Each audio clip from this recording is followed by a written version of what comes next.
Salam sejahtera, terima kasih karena bersama dengan saya di Nazilin Unity Channel.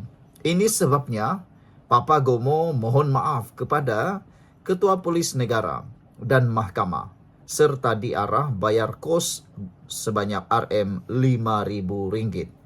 Ada netizen kata, ini dia Papa Gomo. Akhirnya takut juga sehingga memohon maaf. Kalau betul-betul lah Papa Gomo ni berani, kata mereka, kenapa dia perlu mohon maaf? Yang lebih hebat lagi ialah kita harus memuji betapa mulianya hati Ketua Polis Negara apabila beliau sanggup menerima permohonan maaf daripada Papa Gomo. Ada netizen yang menyatakan mereka tidak puas hati dengan keputusan Ketua Polis Negara menerima permohonan maaf Papa Gomo. Kata mereka, kenapalah Ketua Polis Negara menerima permohonan maaf itu, kata mereka. Mereka harap kalau Ketua Polis Negara meneruskan juga saman ataupun meneruskan juga prosiding, supaya Papa Gomo mendapat pengajaran, kata mereka. Tapi apa boleh buatlah kan, nasib baiklah Ketua Polis Negara yang ada sekarang berhati mulia, sanggup menerima permohonan maaf daripada Papa Gomo. Walaupun memang Papa Gomo ni dah banyak kali dah membuat perkara-perkara tak senonoh seperti itu. Ramai juga netizen yang meramalkan Papa Gomo akan membuat atau melakukan lagi perkara-perkara yang seumpamanya, kata mereka. Walau bagaimanapun, rupa-rupanya penyokong tegar Tun Dr. Mahathir Mohamad Papa Gomo hari ini mengemukakan permohonan maaf tanpa bersyarat kepada Ketua Polis Negara Tan Sri Razaruddin Hussein dan Mahkamah Tinggi. Pemilik nama sebenar Wan Muhammad Azri Wan Deris itu membacakan pernyataan permohonan maaf di hadapan Pesuruhjaya Kehakiman Gan Tiok Cheng. Dan menurut pernyataan maaf tersebut, Papa Gomo mengaku bahawa dengan suci hati tanpa apa-apa syarat memohon maaf kepada mahkamah yang mulia ini dan kepada Ketua Polis Negara Tan Sri Razaruddin Hussein di atas penggunaan perkataan berunsur fitnah dan khianat terhadap planatif pada tarikh bertarikh terbitan bertarikh 14 Januari 2025 dan penggunaan gambar Ketua Polis Negara yang disunting pada 15 Januari 2025 itu. Saudara-saudara sekalian, apa sebenarnya isi yang Papa Gomo sampaikan itu? Saman tersebut sebenarnya dibuat oleh Razaruddin, Ketua Polis Negara, pada 26 Disember tahun lalu, memfailkan saman fitnah dengan menuntut ganti rugi 3 juta ringgit daripada Papa Gomo, difailkan berhubung kenyataan Papa Gomo yang melabelkan Razaruddin sebagai pelacur banduan terhormat dan penjilat kepada Perdana Menteri Datuk Seri Anwar Ibrahim. Perbicaraan kes saman itu tetapkan pada 28 hingga Disember 2026 dan 11 hingga 15 Januari 2027. Namun demikian, Ketua Polis Negara boleh kita berikan kredit yang luar biasa apabila beliau menerima permohonan maaf daripada Papa Gomo dan perlu membuat permohonan maaf itu dengan syarat disiarkan di YouTube, TikTok, X dan Telegram bermula hari ini dan tidak diturunkan sekurang-kurangnya 7 hari. Papa Gomo juga dikenali kerap memfitnah Perdana Menteri ke-10 itu, juga dikehendaki memadamkan kenyataan dan gambar terbabit bermula hari ini serta diperintah membayar kos sebanyak Rp5.000.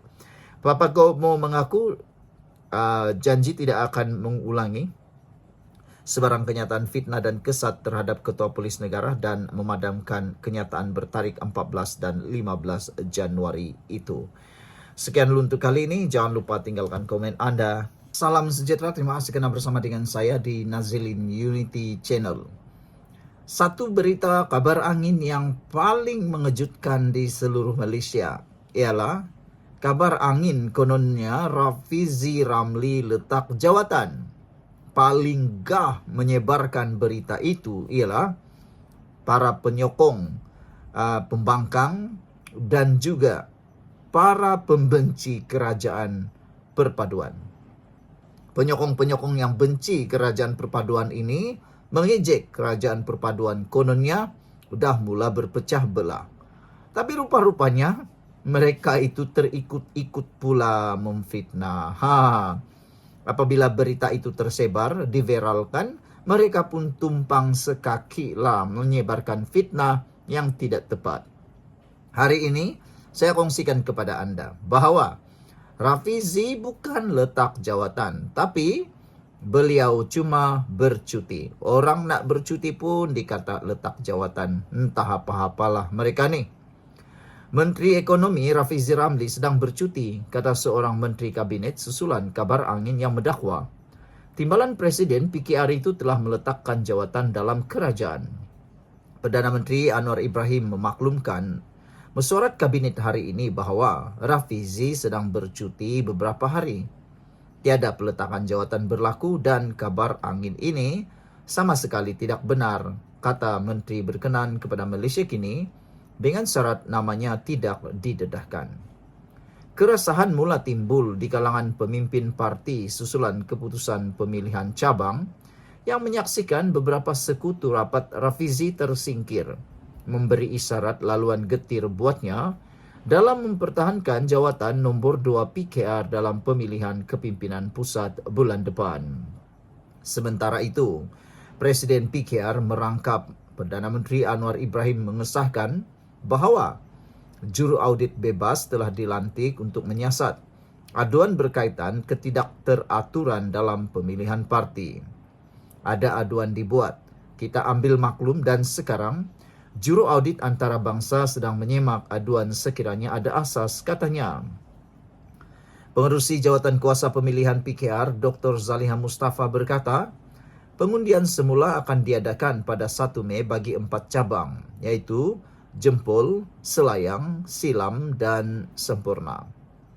Pemilihan di peringkat cabang itu menyaksikan beberapa nama besar dalam parti tumbang, termasuk Naib Presiden PKR Nik Nazmi Nik Ahmad dan K. Sarawaswati, Ketua Pemuda PKR Adam Adli, serta beberapa ahli parlimen yang lain. Saudara, apa pula komen anda untuk isu kali ini? Yang paling penting sekali ialah kita nak tegaskan di sini bahawa Rafizi Ramli bukan letak jawatan, tapi hanya bercuti. Meskipun kadang-kadang kabar angin itu boleh jadi kabar yang benar, tetapi perkara ini telah disahkan oleh Anwar sendiri. Perdana Menteri Anwar Ibrahim memaklumkan mesyuarat kabinet hari ini bahawa Rafizi sedang bercuti beberapa hari. Tiada peletakan jawatan berlaku dan kabar angin ini sama sekali tidak benar, kata menteri yang menjadi sumber berkanan yang tidak mahu namanya didedahkan.